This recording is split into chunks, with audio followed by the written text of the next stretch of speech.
사랑하는 영락교회 지체들에게 주 안에서 평화 인사를 전합니다.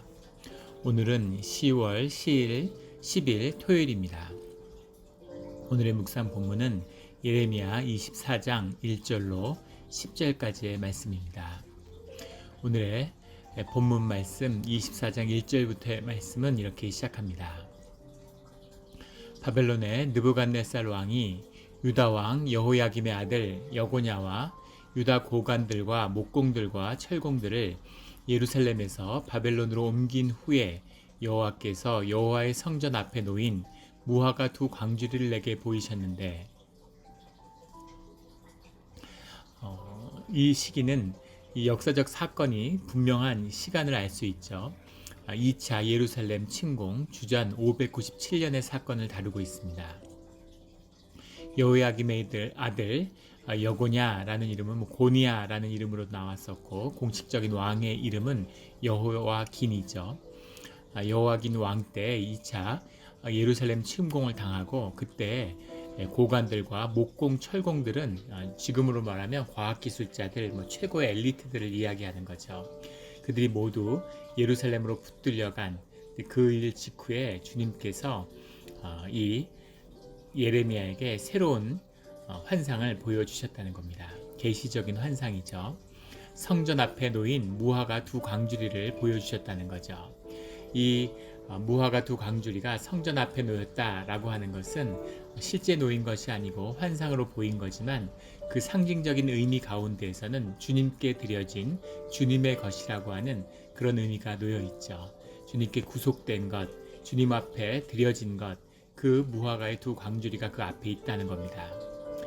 2절에 이 한 광주리에는 처음 익은 듯한 극히 좋은 무화과가 있고, 한 광주리에는 나빠서 먹을 수 없는 극히 나쁜 무화과가 있더라.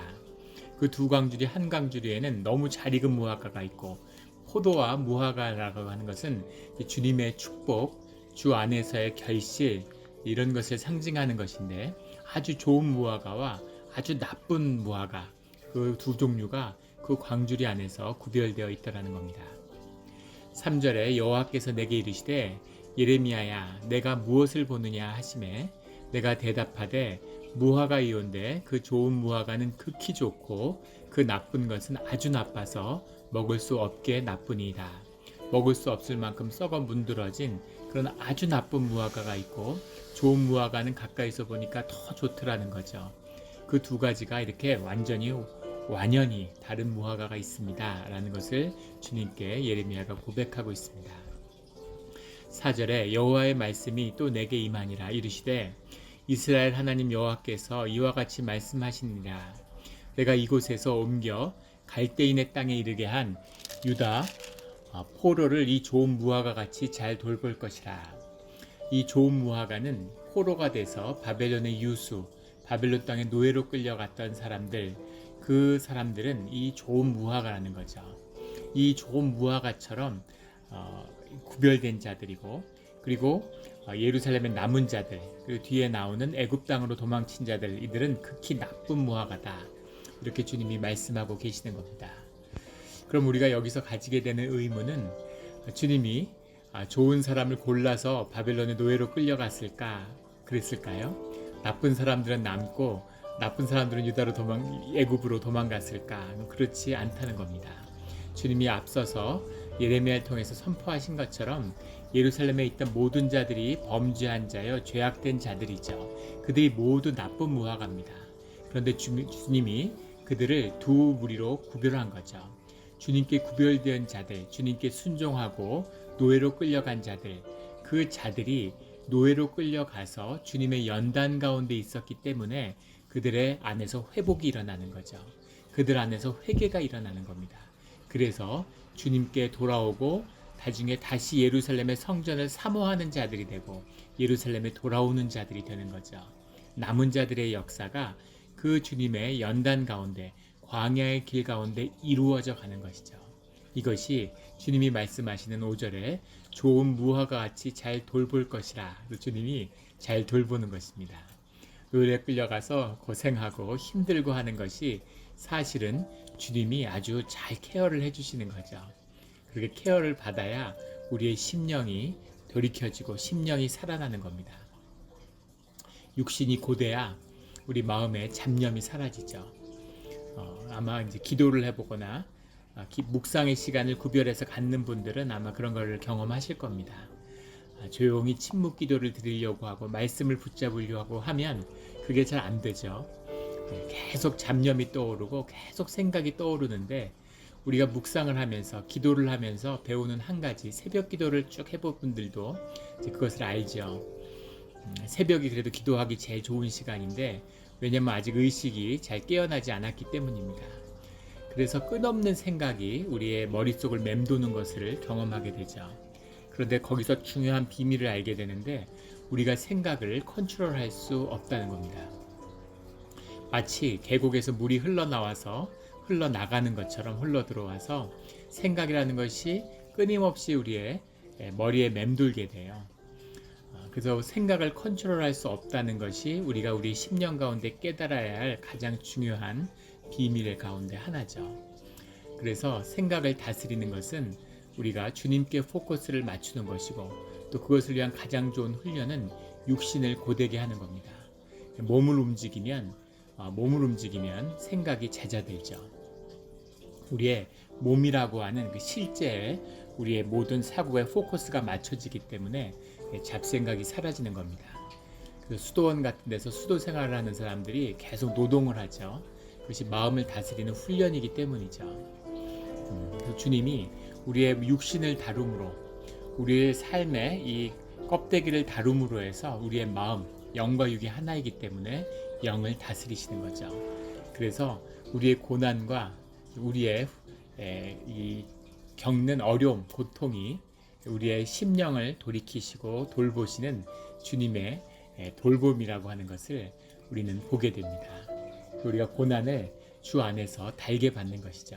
그것이 주 안에서 좋은 일, 선한 일, 아름다운 일로 열매 맺을 거라는 것을 알기 때문이죠. 이렇게 주 안에서 좋은 무화과로 구별되는 우리 모두가 되기를, 이때가 되기를 예수 그리스도 이름으로 축원합니다. 현상을 보고 눈에 보이는 것을 보는 자들은 이 눈에 보이는 것이 무너지는 것, 조건이 악화되는 그것을 굉장히 나쁜 일 같이 그것이 저주인 것처럼 얘기합니다. 그렇지 않죠. 축복의 초점은 주님입니다. 오직 유일한 복의 근원이 되시는 주님이 우리와의 관계, 그 관계가 더 깊어지고 가까워지면 그 모든 조건은 축복이 되는 것이죠. 그런데 그것으로부터 멀어지면 그 모든 것은 저주가 되는 것입니다. 주님이 좋은 것을 주셨는데, 눈에 보기에 좋은 것을 주셨는데 그것이 우리를 주님과의 관계로 이끌면 그것은 축복이 되는 것이고, 그것으로 인해서 우리가 삶이 안일해지고 주님과 멀어지는 우리의 영이 무뎌지는 것이 된다면 그것은 저주가 되는 거죠. 그래서 이 바벨론으로의 유수의 길, 노예의 길이 좋은 무화과가 되는 길이다라는 것을 주님이 분명히 예레미야에게 말씀하고 계십니다. 우리의 모든 경험을 넘어서시는 그런 초월적인 주님, 그 주님의 신비를 보여주시는 거죠. 이 신비입니다. 세상에 보기에 안 좋아 보이고 세상에 보기엔 저주 같고 세상에 보기엔 망하는 것 같지만 그 안에 부활이 있고 생명이 있고 흥황하는 그런 주님의 역사가 나타나는 것, 이것이 주님이 인도하시는 주님의 길이죠.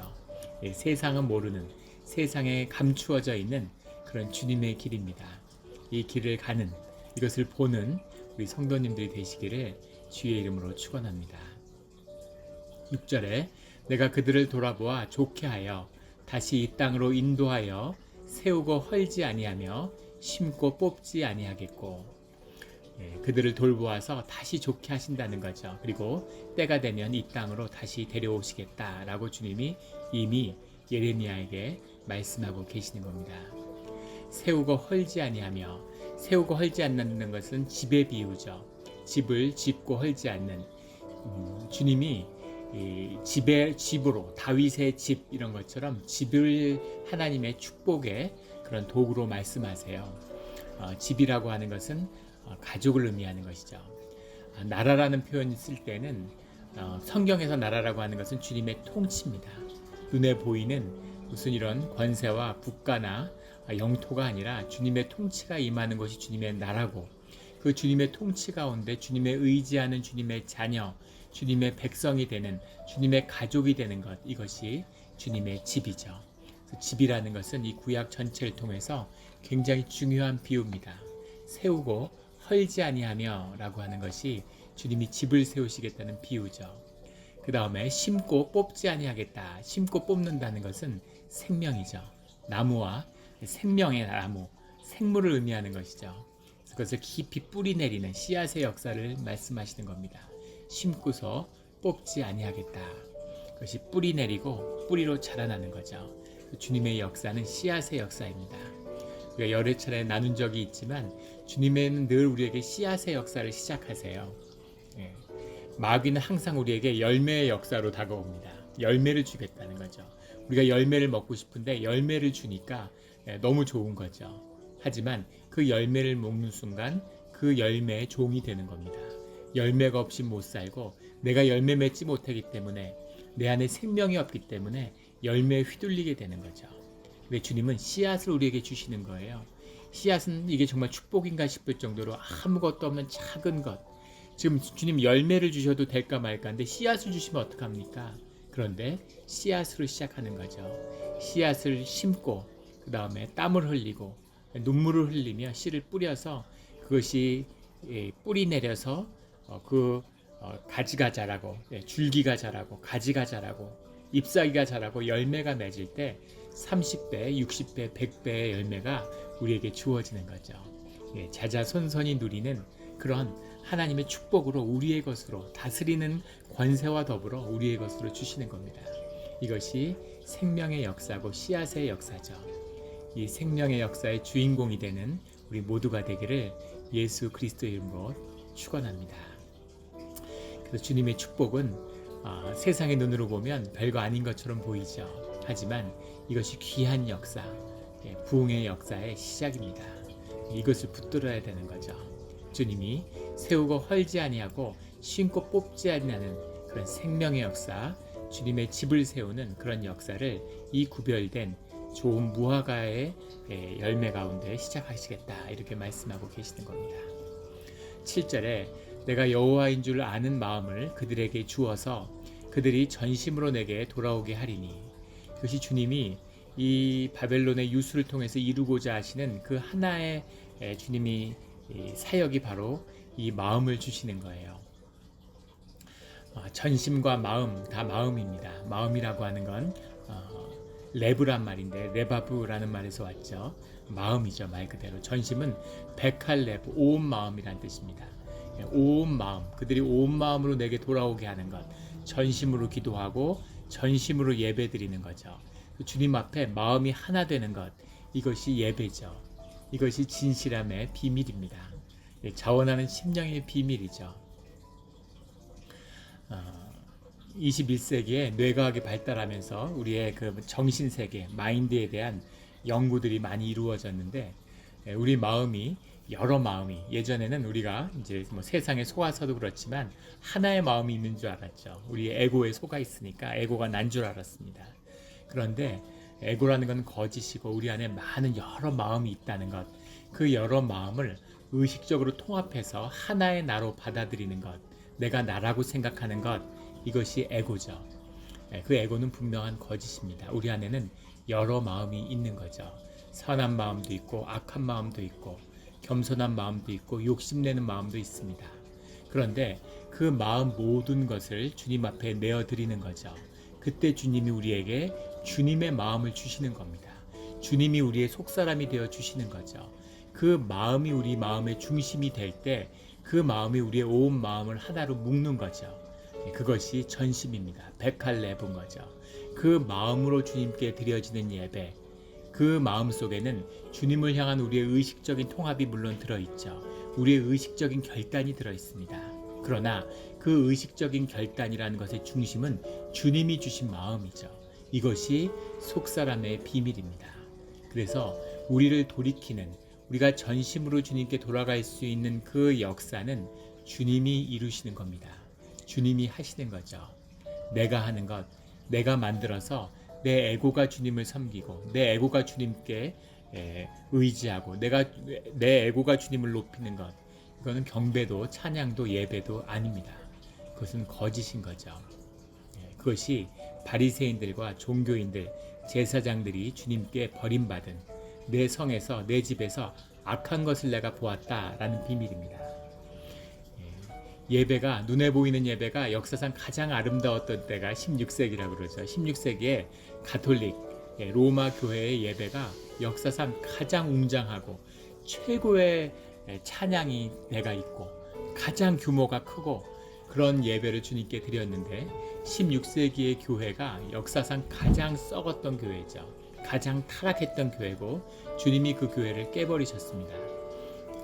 그거죠 바로. 우리가 의식적으로 아름답게 멋있게 만드는 그런 예배는 주님이 받을 수 있는 그런 예배가 받으실 수 있는 예배가 아니라는 겁니다. 주님이 주시는 마음을 받아야 되는 거죠. 주님이 돌이키는 마음, 그 마음을 받기 위해서 우리의 마음을 죽여야 되는 겁니다. 우리의 에고를 죽여야 되는 거죠. 그것이 십자가입니다. 주님이 우리를 인도하시는 비밀이지만 우리가 원치 않는데 주님이 억지로 우리를 십자가에 못 박지 않아요. 너희가 너희의 십자가를 지고 나를 따라야 된다라고 하시는 말씀처럼 그 십자가를 받겠다고 하는 우리의 고백이 있을 때 주님이 그 십자가를 주님이 우리에게 주시는 거죠. 이것이 마음을 그들에게 주어서 그들이 전심으로 내게 돌아오게 한다라는 것의 비밀입니다. 이 전심이 회복돼야 되는 거죠. 기도의 비밀은 전심의 비밀입니다. 이 전심으로 기도를 드리면 주님이 산을 옮길 수 있다 이렇게 말씀하시는 거죠. 너희의 작은 믿음이 진짜라면 겨자씨 같은 믿음이 있으면 산을 들어 옮길 수 있다라고 하시는 말씀. 우리의 기도, 우리의 마음이 다 가짜인 거죠. 우리의 삶이 다 가짜입니다. 진짜가 되어야 되는 거죠. 주님 앞에 전심을 회복해야 되는 겁니다. 이 일을 이루어 가는 것이 우리의 신앙의 길이죠. 늘 주님 앞에 겸손한 마음으로 주님의 마음을 받는, 주님의 마음을 구하는, 전심을 구하는 우리 모두가 되기를 예수 그리스도 이름으로 축원합니다. 8절에 여호와께서 이와 같이 말씀하시니라. 내가 유다의 왕 시드기야와 그 고관들과 예루살렘의 남은 자로서 이 땅에 남아있는 자와 애굽 땅에 사는 자들을 나빠서 먹을 수 없는 이 나쁜 무화과 같이 버리되. 주님께 버림받은 자들이 나오는 겁니다. 예루살렘에 남아있는 자들, 그리고 애굽 땅에 사는 자들이죠. 애굽 땅에 사는 자들은 누굴까? 2차 예루살렘 침공이 있기 직전에 예루살렘을 탈출한 자들입니다. 주로 고관들이고 부유한 귀족들이었죠. 이 사람들이 정말 악한 건 이때 하나님 그토록 말씀하시는 희년이 선포되었어요. 하나님이 희년을 꼭 지키라고 하는데 유다의 역사에서, 이스라엘 역사에서 희년이 지켜진 적이 없습니다. 7년씩 안식년을 치르고 안식년이 7번 반복되면 49년째가 된 해와 50년째가 되는 해 희년으로서 주님의 질서를 회복하는 그런 시간을 가져야 되는 거죠. 우리가 죄된 육신을 살고 있기 때문에 우리의 육신이 계속 죄를 집니다. 그래서 그 죄를 회개하고 돌이키는, 다시 세상과 구별짓는 시간이 필요한 거죠. 오늘 우리가 드리는 예배의 시간입니다. 그런데 그 희년의 정신을 회복하는 것이 하나님 나라의 비밀이고, 희년이 도래하는 것이 계시록이 증거하는 하나님의 재림의 역사죠. 그런데 희년을 한 번도 지키지 않은 이 이스라엘 사람들이 이 예루살렘의 멸망 직전에 희년을 선포한 거예요. 그러니까 이미 지도층들, 지배층들은 알고 있었던 거죠. 바벨론의 군대가 출발한다는 것을 알고 있었던 겁니다. 그러니까 희년을 선포해서 자기 재산을 다 팔아서 친척들에게 넘겨서 그 돈을 다 확보한 거죠. 그걸 유동화한다 그러죠. 그거를 이제 현금화하고 이제 금과 은 이런 걸로 바꿔서 그걸 가지고 애굽으로 도망간 거죠. 그래서 애굽에 알렉산드리아 이런 곳에 굉장한 유대 공동체가 있었다고 해요. 또 부유한 돈으로 갔으니까 또 얼마나 거기서 부유함이 있었겠습니까? 그런데 그들이 다 산산조각이 나고 흩어지고 사라지고 유다의 그 씨앗도 남지 않은 거죠. 노예로 간 자들은 살아남았어요. 그들이 돌아오게 되고 나라를 회복합니다. 근데 금과 은을 들고 부유한 자들이 갔는데 그들이 못 돌아올 일이 뭐가 있고 그들이 가서 못 살 일이 뭐가 있겠습니까? 근데 그들이 다 망하고 사라지고 흔적도 없이 이스라엘이라는 흔적도 없이 전부 역사 속으로 사라지고 만 것이죠. 이것이 말씀의 성취고 주님의 역사입니다. 돈을 의지하면 살 것 같지만 돈을 붙들고 있으면 죽는 것입니다. 주님을 붙들고 있으면 죽을 것 같지만 주님을 붙들고 있는 자는 죽어서 다시 사는 거죠. 부활의 역사가 있는 겁니다. 그들, 이 땅에 남아있는 자들, 이 자들이 586년에 완전히 예루살렘이 망할 때까지 예레미야를 엄청나게 박해하죠. 그리고 주님을 거부하는 자들이죠. 예루살렘을 지키겠다는 겁니다. 예루살렘을 지키고 어떻게든 예루살렘이 주님의 성이니까 주님이 뭐라고 하든 상관없는 바리새인 같은 자들이죠. 하나님의 말씀을 붙들고 있기 때문에 살아계신 하나님이 왔는데 하나님을 돌로 쳐 죽이려고 하는 거죠. 자신들의 신념, 자기 것을 지키려고 하는 확신이 있는 거죠. 우리가 여기는 하나님의 성도고 하나님의 성전이고 그들이 하나님을 꽉 붙잡고 있는데 그것이 살아있는 진짜 하나님이 아니라 우상이다. 그것이 악이다. 이렇게 하나님은 살아계신 하나님은 말씀하고 계시는 겁니다. 하나님이 성전을 떠났는데 하나님은 성전을 떠나지 않아. 주님은 언약궤를 떠날 수 없어 라고 그것을 꽉 붙들고 있는 거죠. 그것이 거짓에 붙들려 있는 이런 종교인들의 모습이죠. 그들은 이 나쁜 무화과가 보여주는 자들이 그런 자들이다.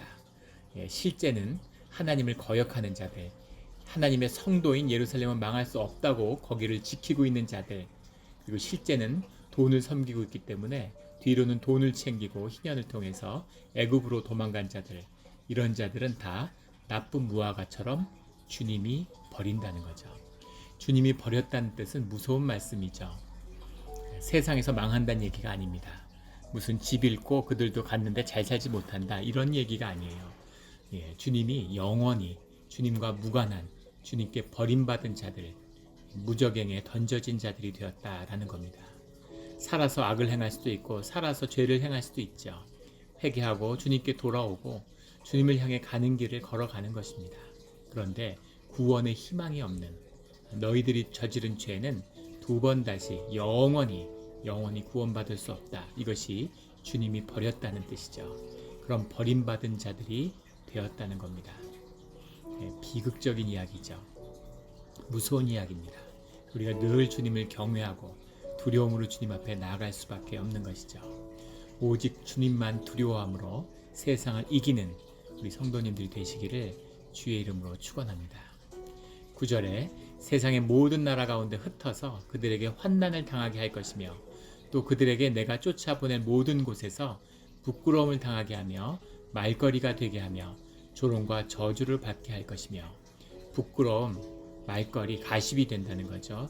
조롱과 저주가 되는 세상의 수치를 다 경험하고 세상의 좋은 것을 쫓았는데 세상의 나쁜 것이란 나쁜 건 다 경험하게 될 것이다. 이런 거죠. 10절에 내가 칼과 기근과 전염병을 그들 가운데 보내 그들이 내가 그들과 그들의 조상들에게 준 땅에서 멸절하기까지 이르게 하리라. 이것이 주님의 말씀입니다. 칼, 기근, 전염병, 예루살렘이 성스러운 성도라고 성스러운 곳이라고 그러는데 주님이 내가 떠났는데 그 성읍을 붙잡고 있는 너희들에게 칼, 기근, 전염병을 주어서 너희들을 반드시 멸절하겠다. 이렇게 주님이 말씀하시는 거죠. 주님이 악을 다루어 가시는 모습입니다. 주님 앞에서 좋은 것과 나쁜 것이 구별되는 것이 아니라 주님의 이름으로 구별되어졌기 때문에 좋은 것이 되고 나쁜 것이 되는 것입니다. 우리가 잘나고 자격이 있어서 주님께 부름받은 것이 아니에요. 주님 안에서 교회로 구별되어진 것이 아닙니다. 부족하고 부끄럽고 정말 자격이 하나도 없지만 전혀 없지만 오직 주의 은혜와 주님의 뜻과 섭리 가운데 구별되어진 것입니다. 그래서 고난과 연단 가운데 주의 백성 선한 무화과 열매가 되어가는 것이죠. 주님의 길을 끝까지 가서 좋은 무화과의 열매로 생명의 열매로 결과되어지는 우리의 삶의 자리, 신앙의 자리가 되기를 예수 그리스도의 이름으로 축원합니다. 아멘.